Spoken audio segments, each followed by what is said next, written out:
Christopher Priest is there's a lot of cunning and wisdom, and like, you know, you can't really tell what he's thinking and what he's doing.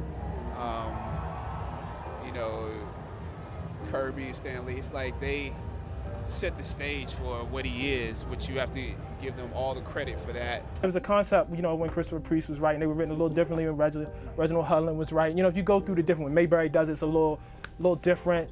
What I did love was Christopher Priest's take. You know, he really elevated the intelligence and the Dora Milaje, the female bodyguards, who could go wrong with kick-ass female bodyguards. All that stuff was great. Every time he's asked that question, the first name out of his lips is Christopher Priest. Really? Yeah. I read Christopher Priest stuff, and then like he of course lists like Reginald Hudlin and, you know, Stan and Jack and all those, but literally every single time your name has been the first out of his lips. That's really flattering to know. We'll see him in Fantastic Four, we'll see him in Avengers, we'll see him here and there, but the Black Panther doesn't get his own series again until the coming of Marvel Knights. Really, Marvel Knights was an attempt by Joe Quesada and Jimmy Palmiotti to boost up some Marvel series that weren't doing too well. Quesada was a fan favorite artist and decided, or rather, approached if he could reinvigorate Daredevil. They also decided to do a line of this. So it was Daredevil, the Inhumans, the Punisher, and the Black Panther. To many people's surprise, the Black Panther was exceptional and was written by Christopher Priest. You know, I actually turned in, I had breakfast with Joe Quesada this morning, and we were reminiscing over this stuff.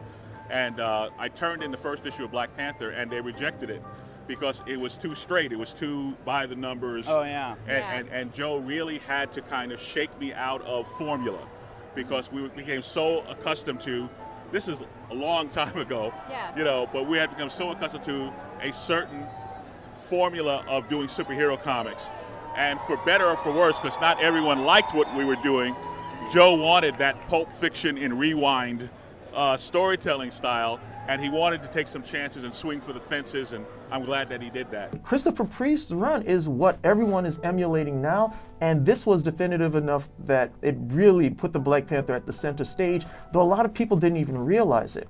We also just wanted to make Black Panther a badass. We wanted him to be just a tough guy who doesn't take any crap from people. My main complaint about the Black Panther back in the 70s in some places, and with all due respect to writers who had come before me, is that he seemed to be this guy in the back of the line, in the back line of the Avengers team photo, you know, kind of waving like this. And we wanted Black Panther just to be, to confound expectations, both in terms of how he performs as a character, and then what that character represents, that he is a monarch, that he is a leader, a head of state, and that there are repercussions for his interaction with both criminals and with politicians in the United States. The Black Panther is king, and he acts like a king, even in adventuring with other people. His primary and sole focus is Wakanda. Being king of Wakanda and making certain that that kingdom is protected. Remember, Wakanda has never been defeated, never been subjugated to any sort of foreign power. And T'Challa, it's revealed over that time, does not want that to happen on his watch at all. He has contingencies all the way up to dealing with beings like Galactus. The run is, well, the basic run is from issues 1 through 49, which ends T'Challa putting down a coup d'etat by the Man-Ape. There's always somebody trying to usurp his power, but he's always able to take care of these things before it becomes full out. While I was working on it, I felt like this could be very well like the opus of my career. But at the same time, it was a little depressing because I'm like, oh God, but then that means it's downhill from here. There won't be anything else. I mean, I've had other great things that have happened, but I think the reason I'm so passionate about this is because not only did I get to work with my partner Sal on a cult favorite, because at the time the sales weren't the greatest, but I love the fact that Priest welcomed me to contribute more. That's why if you look at issues, I think 18 through 49 that we worked on, he didn't just credit us writer, penciler, inker, it was storyteller, because he was getting a lot of input from us. And me, being the fanboy that I am, I started like saying, what about this character? And what if we use this villain, or try this location? Or he used a lot of my suggested ideas. So that was an honor. And that's why I have to explain this, because it's like, wow, I was pushing him, for example, to bring Storm back. Because up until then, she'd only appeared meeting T'Challa in Marvel Team Up 100 back in the late 70s by Claremont and Byrne and McLeod. When they were kids, they met and fell in love. And I was telling Priest, he knew about the story, but I was like, the fans are looking for more developments on them. So we decided to just do it. And obviously with the next creative team later, they got the Marriott. So, but people forget it. We're the ones that brought that into the foreground again, because it was just one of those things requested. In addition, we get to see the Black Panther contend with the likes of the Submariner, Iron Fist, Doctor Doom, Magneto. It's a great storyline. It's very rich, very deep, and the characterization on the Black Panther is great, but also the reveal that the technology of Wakanda is something that has always been there that no one else ever decided to use. And so he was given what was known as a Kimoyo card. It looks like a credit card, but he was able to use this, and it's a volumetric type card as well. Use this for communication purposes. His suit was now made of a vibranium weave, where if you tried to shoot him with a bullet, it would never take, because the bullets would lose their inertia before they could actually hit him. He could walk up walls up to about 50 feet without any problem. The uses of technology, the slight changes, cosmetic changes in terms of his appearance, really made for an enjoyable read, and Priest's non-linear style also made it very entertaining and very interesting for those people who were in the know and were picking it up. That all goes back to Stan, because Stan, besides being a friend and being one of my mentors, one of the people that trained me in the business, he wrote an outstanding, intuitive, interesting, multifaceted character. And I was just grateful to be able to go back to that source material. It starts 1966 with Stan Lee, Jack Kirby. Really starts with Jack Kirby, who pretty much creates the image for the Black Panther and some of the background. He brings that image over to Stan Lee. Stan Lee looks at it and is like, no. And you have to remember what we first saw in that image. It's a yellow, gray, black, and red image. And Stan said no. So Kirby goes back to the well, comes up with what we know to be the Black Panther's outfit now, almost an entirely black outfit. So we see him first appear in Fantastic Four 52. He takes on the Fantastic Four, defeats all of them. The Fantastic Four, of course, free themselves. They understand that the Black Panther brought them there to test his abilities, and he also wanted to require their help in defeating a villain who had been plaguing him for some time, Claw, who would become his major villain over the years. And then he'll make guest appearances here, there, until he's finally brought on into the Avengers. Now later on, Christopher Priest would retcon this and say that the reason why the Black Panther joined the Avengers was to spy on them, so he could have an idea of what the Avengers were capable of and if they posed any threat to Wakanda. Add in all the hard work that Don Mcgregor had done in coloring his world and expanding the world of Wakanda and his community around him, and add my own little 2 cents to it at the same time. And then the second thing was this world, this separate place called Wakanda, which, Don McGregor and Billy Graham had done this just beautiful job. Billy was beautiful. He was incredible. He's done this beautiful job of sketching out this entirely different, almost plane of existence. And the opportunity to A, play with a character, with that sort of tension, at his heart right there, and B, venture off into this imaginary world where, just as a side note, all the people are black. Who could want more than that? Black Panther is given he's given starring billing in what was then called Jungle Action. Line was expanding rapidly, and it was decided that Jungle Action would become a book that was 2/3 new material, and the back third would be reprint material. That they had given me the books expecting them to die, saying, well, we gave you a chance, Don, and you blew it. But given books that they had just given up on, their only edict was with the Black Panther was that it had to be set in Wakanda. And I think that's the only guidance I was given. And then it also allows me to take a look not just at the culture and the society, but it gave me a map that I could play out with. And at the same time, try to take all of those iconic sequences that people associated with pulp jungle fiction or comic jungle fiction. But there was a lot of research long before I even wrote a page. I mean, that's why there's maps of Wakanda before I even wrote a single page in the book. From Panther's Rage, we would hope that we get some more stories, and we do with the Panther versus the Ku Klux Klan. Now, this will be followed up with other stories that were written by Don Mcgregor in the form of Panther's Quest and Panther's Prey.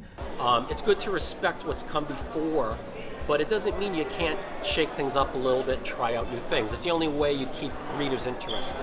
Because I know Priest is trying to, he was an editor at Marvel in the 80s, and he's been a long-time writer, but he was very respectful. He didn't want to contradict anything that had been established in the past, because he had huge respect for what those creators did. My approach with Panther, where I think it's really wrong for me to come along, and arrogant for me to come along and say that somebody else's writing didn't matter or that their work didn't exist. That's happened to me, and it feels terrible because you've invested a lot of time and effort, and then the next guy comes along and says, and, it has the character walk out of the shower and go, "Oh, what a dream that was." So I tried to treat Don McGregor's work with a great deal of respect. We even brought back the Kirby Black Panther and tried to make the Kirby Black Panther work. So all points of view were valid. Black Panther gets another solo series, actually his first solo series, and this is helmed up by none other than Jack Kirby. Well, he tried to do something different with it. Respect the history, but he gave it a different angle, making him much more offensive. Not offensive like crude, I mean on the offense, for protecting. He was shown to be like incredibly paranoid in a way. If so many people want what your country has, it's like preparing. I love that aspect where he was preparing for every possible danger or threat. It's something that Batman started doing at DC Comics later. Priest was doing that with Black Panther already. He had protocols for Galactus, for a Skrull invasion, even though when the Skrull invasion happened with Hudlin's run, I'm not sure how that went. But I know with Priest, that was like a running joke. He's ready for any contingency, for his nation to support themselves and stand on their own. And he did it in a way that was political without being boring or polarizing. It was just showing, okay, we have a king, we have royalty, we have a very sovereign nation, and he went there. He tried developing with what Don developed. And I think that's why we had our cult following. Editors at Marvel were reading Black Panther. They were praising it all the time. It was a guilty pleasure. It was fun. I think just Priest and us, we did a lot of groundbreaking stuff. The fact that he showed that T'Challa was one of the leading royalty, one of the leading leaders of a nation, to have him actually have meetings with the likes of Dr. Doom and Namor and Magneto and the Deviant Society in our Sturm und Drang story, which that was probably one of the most popular stories. Sturm und Drang, Enemy of the State 2 that we did towards the end. Sturm und Drang raised our sales a bit, so it kind of kept the life of the book going. Actually, it was more to the point of people. I just wanted characters in the Marvel universe to they mistake him for a superhero because he's wearing, what they consider to be a superhero costume. Mm-hmm. But that's more like a habit. It's a badge of rank that he's wearing. So they would treat him like a superhero, and he'd have to constantly remind him and confound that and say, I'm a monarch, here's how things work. The problem with the book was we were on death notice like every few months. With Panther, every month we just thought we were going to get canceled. And so much so that my editor called me to harass me about turning in issue 13. And I had just assumed the book was canceled, issue 12, and I was off doing something else. And he's like, "You're late on issue 13. I said, "There's an issue 13?" So I had no idea. When we came in, it was like, the book may end with 18, and it's like maybe 20. No, we're good until 25.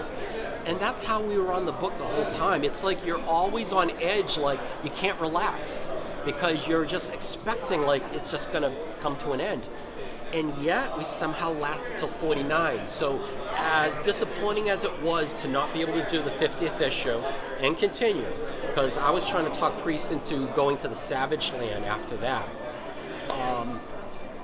We're trying to have, I mean, we did get Wolverine in on our Enemy of the State 2 storyline before that. But my original idea was like, yeah, Wolverine, Savage Land, dinosaurs. I mean, Mcgregor had introduced dinosaurs even in Wakanda.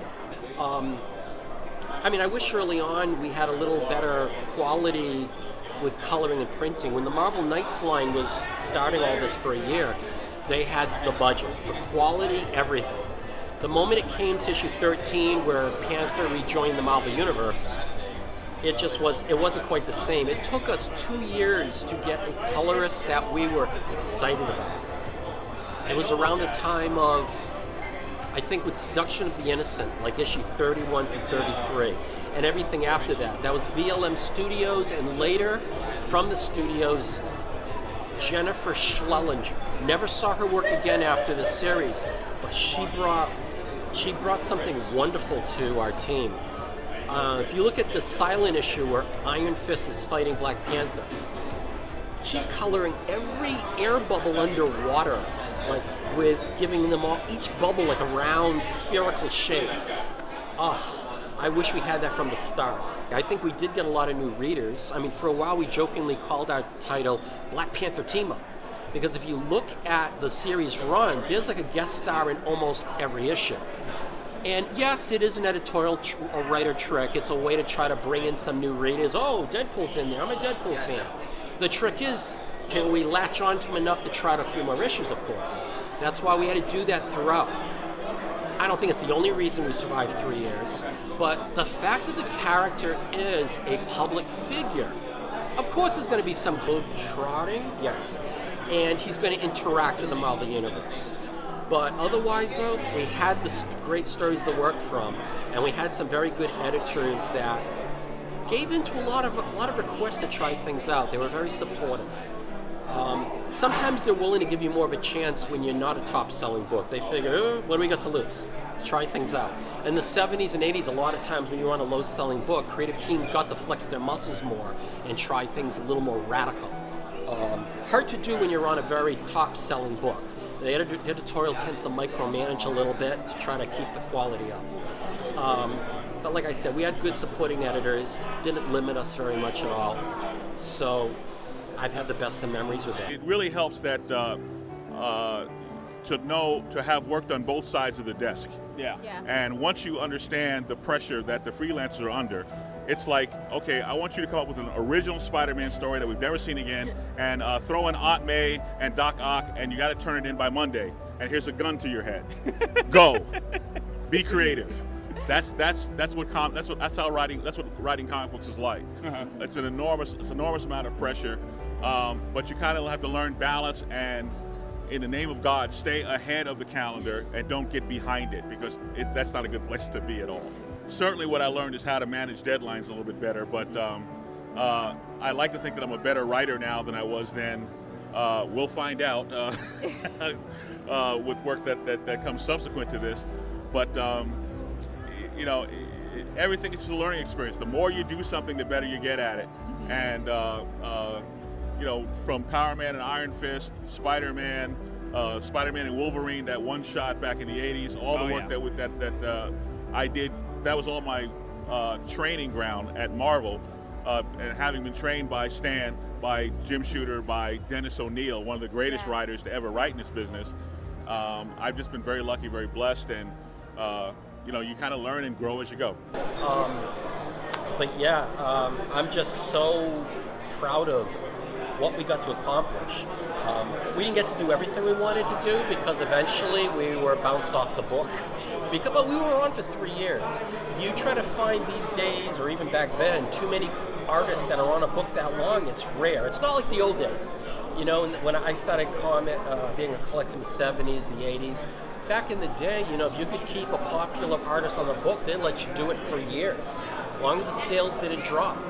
But not long into the later 90s, the publisher tended to rotate every 6 to 12 months. So after 49 issues, the series was retooled, and T'Challa was no longer the lead in his own series. It was given to a new gentleman by the name of Casper Cole, and he became the Black Panther for several issues up until the end of the series. And the series, I believe, ended with issue 68. So that seminal run, issues 149, followed up by a few more, making Priest the longest writer of the Black Panther ever, but also the seminal writer as someone who really looked to evoke all of the things that had come from before. He definitely paid homage to Stan Lee, Jack Kirby, Don McGregor, okay, the art, the characters. He didn't leave anything to the wayside. Everything was used. There was no fat. It was all lean, hard-running muscle. It's a great series and recently reprinted. We did get to do a lot of things we wanted to do. We're the only creative team that had that length of time on the Black Panther series. If you look at other, if you look at other creators, they didn't last as long. Maybe a writer lasted as long as Priest, but not for the artists. Even if you look at consecutive issues, I think Sal Valuto and myself tied with Billy Graham with Jungle Action and maybe Kirby when he did the 70s Black Panther title. I think the tie was something like 11 issues in a row. But otherwise, we broke all records for consecutive issues, length of time, and the only creative team that I know of that worked on Panther's top 3 nemesis, Claw, Killmonger, and M'Baku the Man-Ape. No one else had done that. So I'm proud of those achievements, and I pretty much yell it out to the world like, yes, we did this, we did that, because it's true. But a lot of people don't realize that or talk about that, but we tried doing work after with a character, but there wasn't really any bites to reunite us. I know Priest is recently, I think it's the Black Panther Annual. He's returning to the character, as well as I think Don McGregor, and I think Reggie Hudlin, and I can't remember who else from the past is returning to that. Sal and I did the variant cover for Black Panther World of Wakanda number 6, the variant, which is actually this one. But that's been the only time that Marvel has, had us try to do something new, not counting the fact that I got to reproduce in English the afterword that was actually in this collection. It was originally in a Panini Comics collection. They had the license for the Marvel material, and they were the first ones actually to collect our Panther work in its entirety in what they called Marvel Monster Editions. They were like phone books. They got the whole thing, I think, in 3 volumes instead of Marvel's 4. But I had done an afterword upon their invitation, but it was in French, because it was for the French audience over in Europe. And Marvel was gracious enough to allow me to translate it back to the English and edit it a bit to make it better and use that. So that afterword right there explains a lot of specific information about behind-the-scenes stuff. And I'm just so pumped for the film to come out and see what they really, what they use from our time. Find out in 2 months. And Hudlin's run is also the first run that really adds any sort of racial component to the Black Panther. Other writers had stood out. Even in Jack Kirby and Stan Lee's initial offering of the Black Panther, of course, we all know that he's an African king, and the Thing even makes fun of it when he's telling his story. Like, hey, this is some jungle tale that I could have watched on the news or something of that nature, or went to the movies. So there was some, places of that. But for the most part, the Black Panther's race is not that big of a deal. Hudlin decided that needed to be a big deal and introduced storylines. Storylines that were tapping into colonialism, storylines that would tap into systemic racism. However, Hudlin's run, thanks to the initial art of John Romita Jr., was not only well received, but very, very popular. The marriage of Black Panther to Storm in his pages as well did a good job of pushing T'Challa even further into the public eye. Finally, not only were people reading the Black Panther, people actually knew what was going on. This was a book to actually pay attention to. X-Men were making guest appearances. It was a crossover book when they did the whole Skrull invasion with Secret Invasion. and he really got some good mileage out of it. And much like Star Trek, which had terribly low ratings when it was on the air, somehow this particular run of Black Panther gained in popularity in reruns. First, I owe a lot to Reginald, because Reginald publicized the heck out of the book when he took it over, and he really just brought in a whole new audience, and a lot of them started going back and reading the old issues as well, and you know, to the point where, man, I probably have more people here happy to see me than were actually buying the book when it was in print. We do get one headed by Ta-Nehisi Coates, writer well known for his memoirs at the end of the day and for his commentary on race. So once again, we do have those things around the edges of the Black Panther. Coates' run is ironic in the fact that while civil strife in Wakanda is not unique, it is the first time in any storyline, and a storyline written by a Black author no less, where Wakanda is almost totally dissipated and T'Challa is an ineffectual king who is not looked upon with any sort of reverence by the people he has led this far. It's amazing to look at it, especially after what was done even in Don McGregor's run, which is probably where a lot of the civil strife gestates from. T'Challa is still king, he's still in control, he still knows what he's doing, and we have no doubt that he's going to be able to effectuate a positive outcome. We are about to culminate in the Black Panther film, which looks damn good. And if successful, will also be a first. This will be a film, okay, with an all-black cast for the most part, simply about the actions and adventures of this particular character, T'Challa the Black Panther, you know, African king, and that's it. Like Black Panther, who was constructed from the ground up to be a fundamentally unique character who happens to be Black or happens to be African, but hopefully we're going to see a more resurgence of